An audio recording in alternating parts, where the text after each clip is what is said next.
बिस्मिल्लाहिर्रहमानिर्रहीम। नबी मोहतरम सल्लल्लाहु अलैहि वसल्लम जिस घर में पैदा हुए वो आजकल कहाँ है।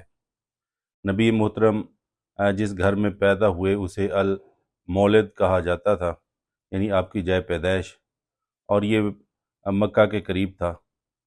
आप सल्लल्लाहु अलैहि वसल्लम हज़रत अब्दुल मुत्तलिब के घर पैदा हुए, जो कि बाद अज़ा उनके बेटे नबी पाक सल्लल्लाहु अलैहि वसल्लम के वालिद हज़रत अब्दुल्ला को दे दिया गया। ये जो था घर बाद अज़ा हिजरत के बाद हज़रत अकील बिन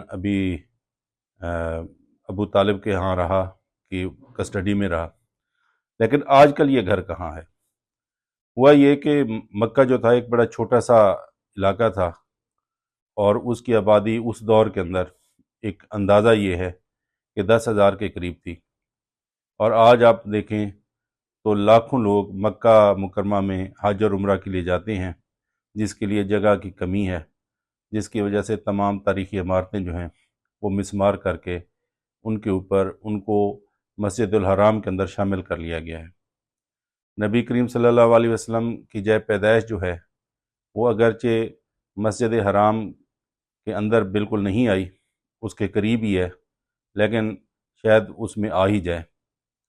लेकिन आपके घर को मिसमार करके जहाँ आपकी पैदाइश हुई थी वहाँ पे एक लाइब्रेरी बना दी गई है, मक्कातुल मुकरमा लाइब्रेरी, मकतबा मक्कातुल मुकरमा। तो वो हजरात जो हज या उम्रा के लिए जाते हैं और ज़ियारात के लिए जाते हैं, अगर वो नबी पाक सल्लल्लाहु अलैहि वसल्लम के जय पैदाइश को देखना चाहें तो मकतबा मक्कातुल मुकरमा या मक्कातुल मुकरमा लाइब्रेरी ज़रूर विज़िट करें।